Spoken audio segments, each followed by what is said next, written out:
So the first one we have today is the Banks Peninsula Water Management Committee.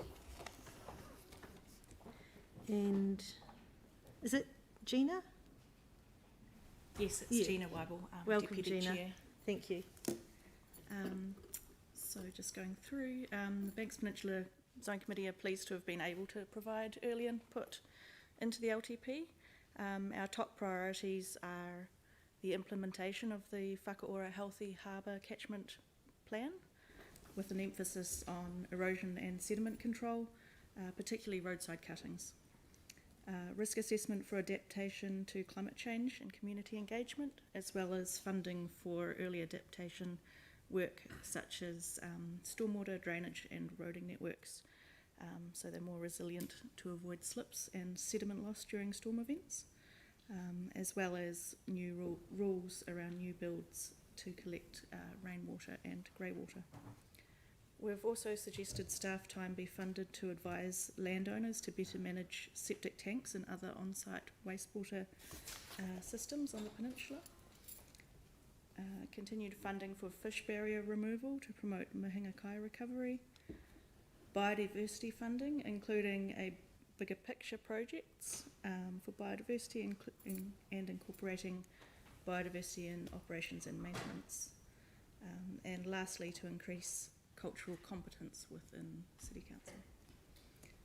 A few other items of note from recent meetings are we support the Rod Donald Trust to purchase land covering the upper slopes of Mount Herbert and Mount Bradley to create a conservation park that would border Orton Bradley Park. We've agreed that our role in the Council's climate change risk assessment will be to advise on local knowledge of freshwater risks on Banks Peninsula. Going forward, the committee are trialling an approach that will focus our resources on 3 catchments for a set period of time, rather than our current approach, which is a bit more scattergun, attempting to cover the whole peninsula. So that will include our immediate steps funding as well as staff time and resources. And lastly, at our September meeting in Wainui, the findings of the study on septic systems found fecal contamination in the lower catchment, but only a minor contribution from human sources. The majority was from birds and stock, but noting that the human component may have been greater had it been wetter over the study period. Interviews with residents found that many on-site wastewater systems were old and that uncertainty over council plans to reticulate wastewater in the area is making residents reluctant to invest in upgrades to their systems. That's all I have. Right, thank you. So that's interesting, isn't it? So what would help people over there if perhaps they had a timeline of what the council's plan is now that we have a decision made for? Yeah, that's Whakaora. what we recommended, just to have a bit more clarity around timeframes. Right. As well as potentially some staff time to advise people on how best to manage their systems jointly with ECAN. Okay. So I wonder if we could put that as a note at the end of the recommendation. Because the zone committees have made some recommendations in the LTP, but we just need to note them. We can't make a decision on them. Are there any questions for Gina? Not today? Hey, thank you very much for coming in and thanks for the continued good work. Yeah, thank you. Okay, so next up we have Selwyn Waihora. And it's Maria. Welcome, Maria Goodman. Thank you. Kia ora koutou. I'm here on behalf of the Selwyn Waihora Zone Committee. I'm your facilitator, and the committee send their apologies that none of them were able to make it today. I'd just like to start off by thanking, on behalf of the Zone Committee, thanking Councillor Anne Galloway for all her support and contribution this year. We know it's been quite hard for you to get to the meetings, and we've tried to get around that, but the times that you have been there, the committee has really valued your wise and collaborative support for what the committee are doing. So we really appreciate that, and we note and record that through the process, the review process, we're aiming for an alternate possibilities. So we'll work with you on that next year, but it's Oh. been great. Thank you for that. Can we note that in the minutes too? And in relation to that CWMS review work, we'd like to thank you for clearly articulating your City Council priorities to go into the letter of shared priorities that the Selwyn Waihora and the other 2 zone committees will receive from you. And we'd like to seek your advice and staff advice and support on how to turn those priorities into the zone committee's practical action plan. The Selwyn Waihora Zone Committee does a lot of work with Selwyn District Council, and we've probably done less with the Christchurch City Council, but we note some quite specific items in those priorities relating to sediment and erosion control. So we'd love some support on where are those spots in the Selwyn Waihora Zone and what can we do to start progressing anything that needs action. This year's been a funny year for all the zone committees, I'm sure, but the Selwyn Waihora Zone Committee, with strong support and encouragement from Councillor Anne Galloway and others, have focused on engaging with the community and quite a few specific groups and youth councils to seek ideas and test their ideas to go into the practical action plan that we're going to write for the next 3 years. So that's been really good. The committee was sad to farewell Ron Pallow and Alan Lim, who have both been there on the committee for 7 years, and so with the refreshed membership next year we'll be looking to replace those 2 in particular. Have got that rural perspective that they have brought to the committee, and it's been really appreciated.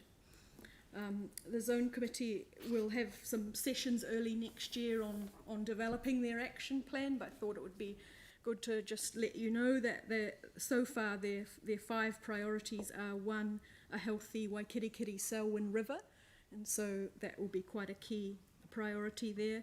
They're still wanting to keep the momentum on catchment nutrient loads, which is a big job for Selwyn Waihora Zone. Enhanced biodiversity, working with the co-governors on a healthy Te Waihora, and we know that we see the co-governors and your city council at that table too, so we're hoping to strengthen some of those relationships for the zone committee there next year. And we're also undertaking to raise awareness for those on private drinking water supplies, be it wells or other tank water. So we'll be working initially with ECAN to help develop some collateral, and we'd like to share that with the other zone committees as well if that's useful. So that's the plan for next year. And just one other thing to note was the committee ended the year really with a workshop to celebrate riparian planting and protection and enhancement. And I think that was a really good example of the new role that we've got coming for these zone committees. Some of the committees have been doing that anyway, but really just celebrating, being a group that can host a meeting and celebrate all the people that are doing good work and encouraging them. And it was a really positive end to the year. So we're hoping that all 3 of these central zone committees can really work some magic there in the next few years. And I will finish by saying we really like this system that you have of the Zone Committee coming to do a quarterly presentation to, and we really thank you for listening and having that ability to make some specific recommendations. And we like it so much that we've asked, and it's been agreed that we can do the same with Selwyn District Council next year, which we haven't done to date. So you're setting the way there. Thank you. Oh, fantastic. Thanks for the positive words there, because it's important that we all share the information, so there's no double ups, and we all work together to actually, increase the power of that input. So I think those words were really helpful to us. Thank you. Just a question, do you work with the Central Plains Trust at all? Yes. You do? Yeah. So we hosted a meeting this year actually where Central Plains were one of the key speakers, and that seemed to have a really big turnout from the community to come and hear, well, how are they going with their consents and how's that all working? And we've recently had some specific engagement with Forest and Bird, who weren't at that meeting, but have also, we know that there's lots of community groups and NGOs that want to know how CPW is going, and so we've put that into our draft action plan to keep hosting those kind of meetings that helps to share that information. Yeah, and the Trust also has a focus on the education from the Central Plains Limited. They need to put some resourcing in there as well, so there might be an opportunity there for the committee to help community groups access that, perhaps. Yes, they've specifically asked the Zone Committee for help with that. Great. Any other questions? Nope. All right. Hey, thank you very much for coming, and we'll see you next time. Yes. And last but certainly not least, Kevin Brown for the Christchurch West Melton Zone Committee. Welcome, Kevin. Thank you for coming in.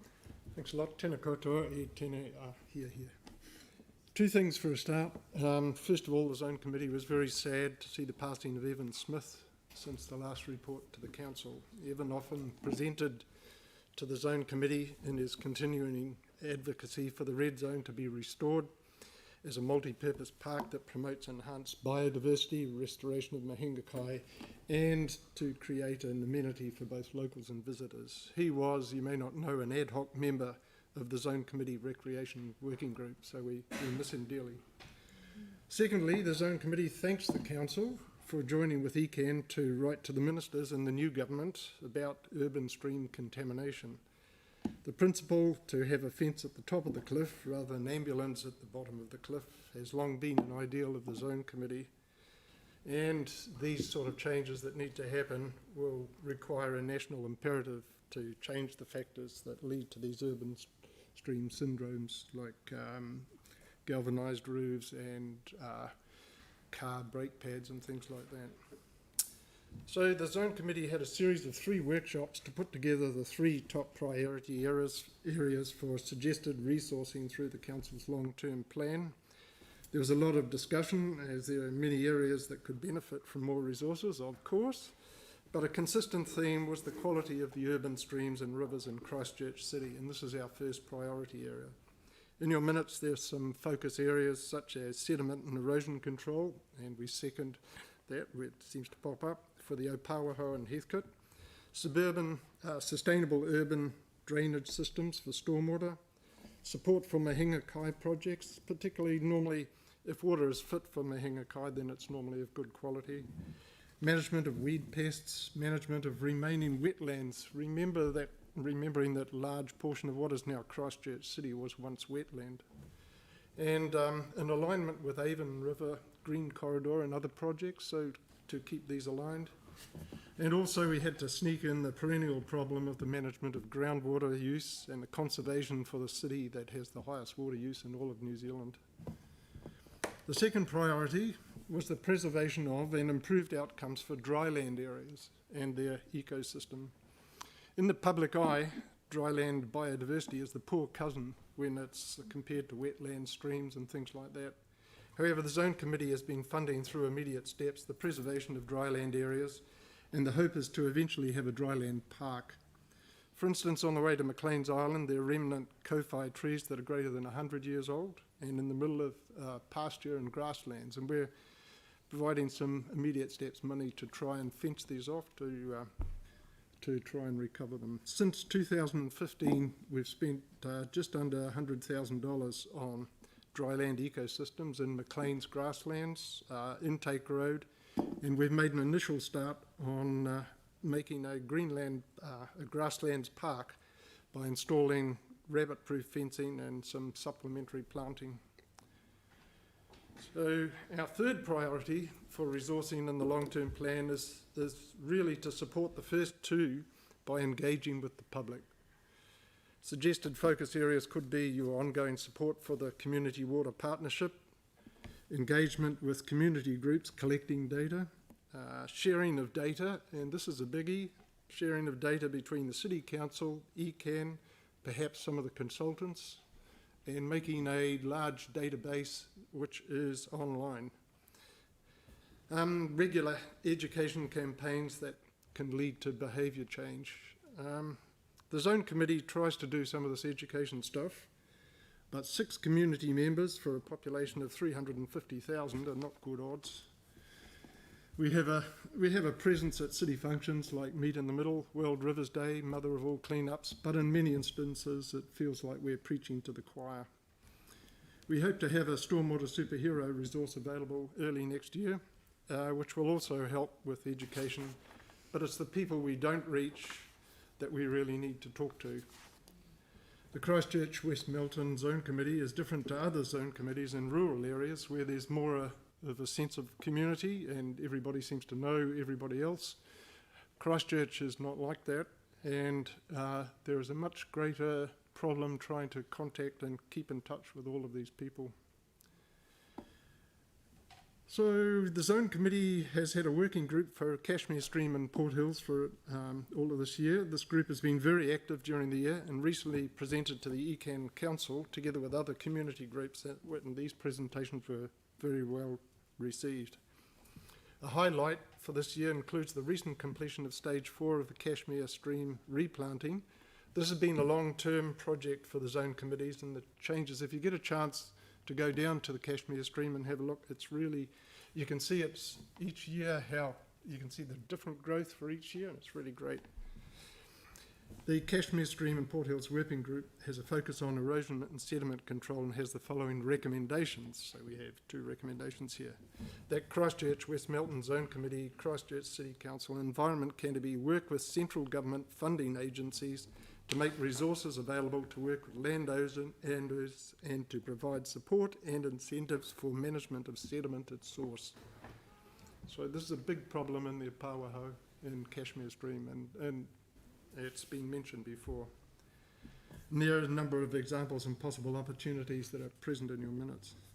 Second recommendation is that Christchurch City Council and ECAN spatially identify high-risk areas to focus priority actions for management of sediment at source. I lied, there were 3. That Christchurch City Council and ECAN set up a joint team of capable staff to specialise in erosion and sediment control to ensure effective and consistent processes across both councils. This would be established on a long-term basis. This quarter, the Zone Committee has recommended 7 projects for funding from the Immediate Steps programme. In your minutes, the 4 of these projects that are also receiving City Council funding are the Tunnel Road Reserve, Hums Drain Restoration, Lower Styx River, and the Otakaikino Wetland Beggars Tick Control.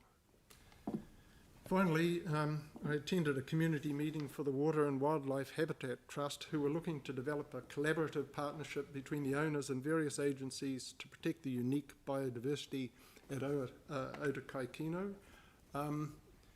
The Immediate Steps funding, the Zone Committee has decided this year, rather than like Banks Peninsula, rather than have a scattergun approach, we're concentrating on the Otakaikino for the Immediate Steps funding. So that fits in quite well with the community meeting and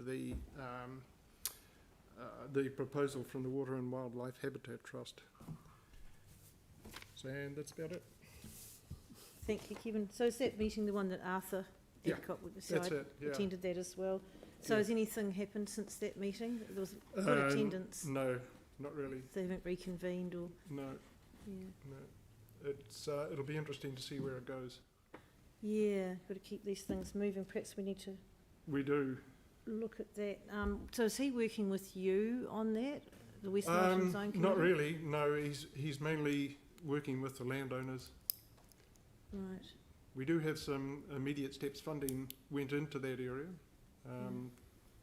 to fence off some of the pasture where there's some rare baby orchids in the pasture. Right. Well, it's, you know, like the feeling I had was the landowners were really keen to get together and make some positive changes in that area, so Yeah, we'll keep an eye on it. yeah, I think this is really good because the landowners in the past have been less than keen coming forward, Yeah. so it's good. So there's some good recommendations, if we just note the recommendations in there, which we have. But the one I'm interested in too is that you're suggesting that we set up a joint team of capable staff to specialise in erosion and sediment. It's a shame Tim's not here because he would very definitely support that. So I'm wondering how we can take that forward. Or Yeah. So if you make a note of that and we'll just discuss that offline. Thanks, Yanni. All right, thank you, Kevin. Appreciate you coming in and good work. So Yanni's moved. Just to be clear, on page 28, there's 3 recommendations from the zone committee. They are recommendations They're not- for the committee, not for you. You receive this report, we can actually bring you back information on that. There is a lot of work being done, and particularly in that space at this point in time. So you will receive them, and basically we can then report back on progress and how those are made. They're not recommendations for you as a committee to pick up on. So in the resolution, perhaps, David, if we note the work of each Water Management Zone Committee, and note also, number 3, note the recommendations of the Zone Committee. We seem to have this debate every Well, time the there's some zone... from the Zone Committee and some two from the Cashmere stream. Yeah. So we seem to have this debate every time the zone committees come, because we don't get recommendations from the zone committees, which is what we've asked for, is can we have recommendations to change the staff or address the stuff that they're raising? Are not instructions to council. They can't instruct us, but they can recommend, they can advise us, and that's Right, all we're so maybe noting. we just need to ask, do they advise that we consider these recommendations? And if so, what's the process to do that? The recommendations, they are recommendations. You would have to get staff advice on those so that happy you can to. actually Just then, wanna so you get could actually action on it. ask for, note there and ask for staff advice on. Yeah, let's do that, because Both reports, if noting you that a lot of the stuff we're already doing, so... Could be, but we've had infringement notices from ECAN around the sediment controls around Cashmere Valley. So, you know, it is an issue that's been raised repeatedly by the zone committee to us over the last 3 years. And I think at some point we do need to consider. I think the other question I had through the chair is, are we able to share what we're proposing in the draft LTP before we sign off on the draft, so that we can ensure that the zone committees are aware of what the measures that we're putting in place are and what ones we're not around sediment control? That was in the report. There's quite a big discussion about a number of things in the LTP. So it's up to us to bring this information through to our LTP in our discussions if we choose to. Yeah. Is there any opportunity to discuss it with them prior to us agreeing to the draft, so that we're aware of what things they would support or be concerned with? To discuss it with the zone committee? Yeah. At the moment, you've got a consultation at a high level going out to all of the community. Yeah. It doesn't stop you having a conversation on any of those items individually. However, you've got to be really careful if you actually go out and start discussing potentially what you're thinking of putting in your draft before you put it, because there will be a formal opportunity to do that. But that's one of the reasons we have members on those zone committees to transfer some of that information over, so that there is the opportunity for that then to feed back up at your table, so that you can look at those opportunities. So receiving these recommendations is very helpful. Sarah? I think, I'm going to say this, I think Yanni's right though. So the zone committees are committees of council, and they're joint, but it does mean, and the councillors who've been in the LTP workshops can't take the confidential workshop stuff to the zone committees. But if we're seeing this as a valuable space, then it may be that a conversation with the zone committees over some stuff is appropriate. And yeah. Just submissions to the draft. Hang on a second. Raising In the concern past, the zone committees haven't submitted because they're committees of council, and so it hasn't been in their mandate to submit to the annual long-term plans, or for whatever reason they haven't, because they've been told they hadn't had the mandate. Yeah, but if we're trying to get feedback from, we need to work out a process for them to be able to formally feed in, whichever process that is. Then you could consider this as a really good process. They've had their meetings, they've had some recommendations. There's recommendations from their working groups to the committee, recommendations from their committee to this committee. It's up to us to pick this information up and feed it ourselves into our LTP. It's my view. As long as there's a process for that to be done. Andrew, and then Melanie. Yeah, I mean, this is something that I've been very concerned about for a long time. Megan Pearce did some work around how recommendations from the zone committees to us and to ECAN are dealt with, because in the past they weren't dealt with in any way other than been simply forwarded to staff, who would then respond to them in whatever way. So in the way that any other committee of council would work, they would bring their recommendations to council for consideration by council and further action. So we've dealt with this in the past by passing resolutions in relation to the reports that the committees are bringing here. And I think we did that the last time, or one of the last times, from the Banks Peninsula Committee, around the way that we were dealing with the sedimentation roadside cutting trials. So it is possible for us to respond to these zone committee reports by passing recommendations, but taking Dave's point, often that would be to request further information from staff around something that's come up in these reports, rather than making a substantive decision on it. But at least that allows matters that the committees are raising to be progressed. In terms of the committee's ability to input meaningfully into annual plan and long-term plan processes, that is very limited because of the nature of the confidential development workshops that we're having.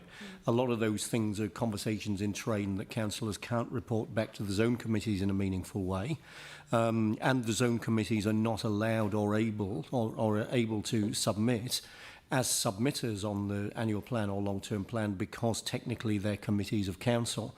So this is something that still needs to be resolved, and we probably need a way of engaging with the zone committees early in the process, in the similar way to the way that we engage with community boards earlier in the process, to pick up their priorities.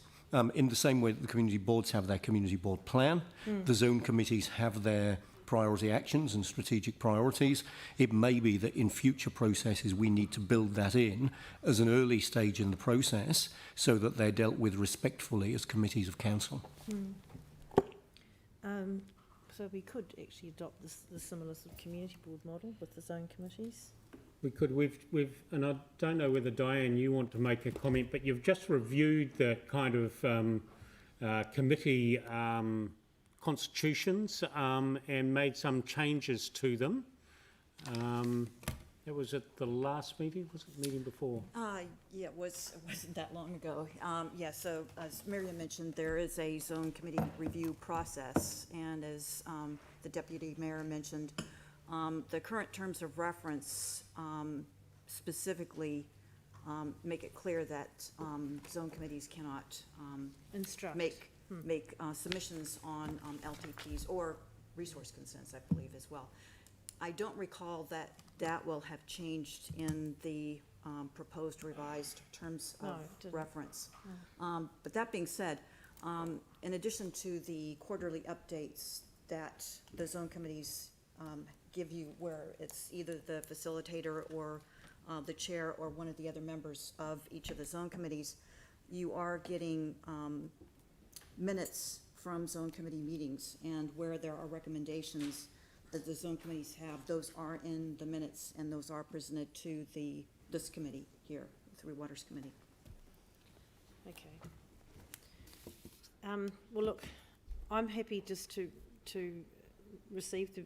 put the resolution as it is today, because as I said, a lot of this work we're already doing. I think it's the zone committees reinforcing the work that council's doing. There are two things that I did pull out of this, which was, one of them was sharing data and creating an online database that we can share, and the other one was ensuring that the council's providing enough resourcing. I think they meant staff resourcing for the committee. So, but if we leave it as this, we can pick this up. We request staff. Response might be better than advice. Yeah. So let's do that. Emma, have you got a comment?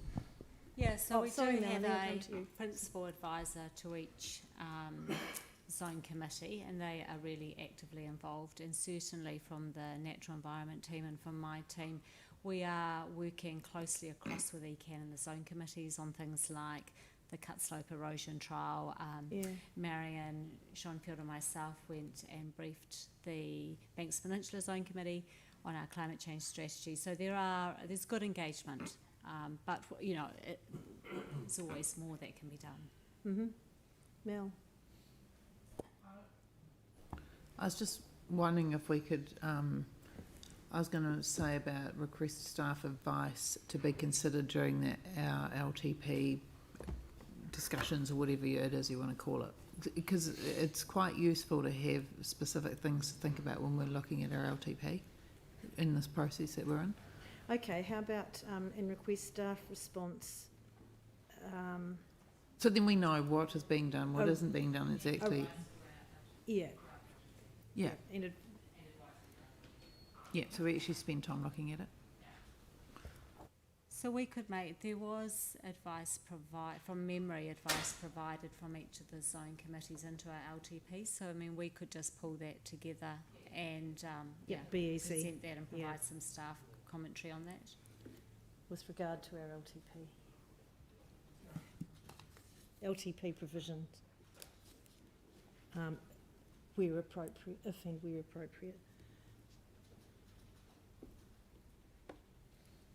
Does that look okay?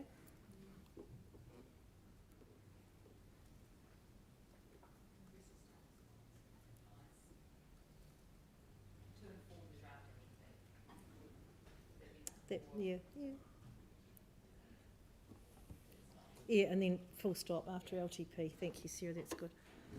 Okay. Thank you. That's really interesting discussion. Do we have a mover for that recommendation? Yanni, seconded Melanie. Any discussion? Yanni?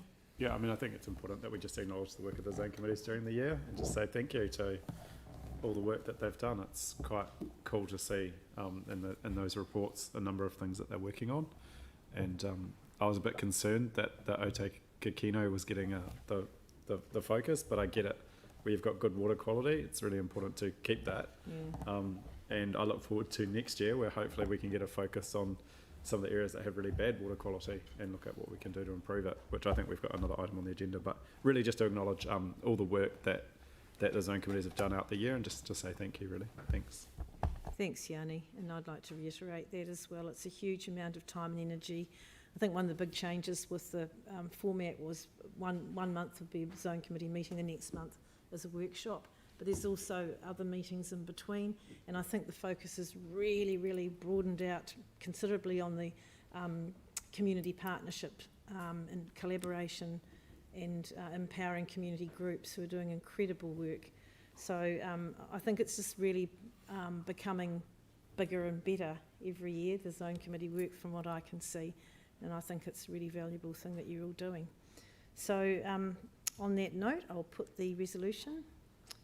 All those in favour say aye. Aye. Opposed? That's carried. Thank you very much, and compliments of the season.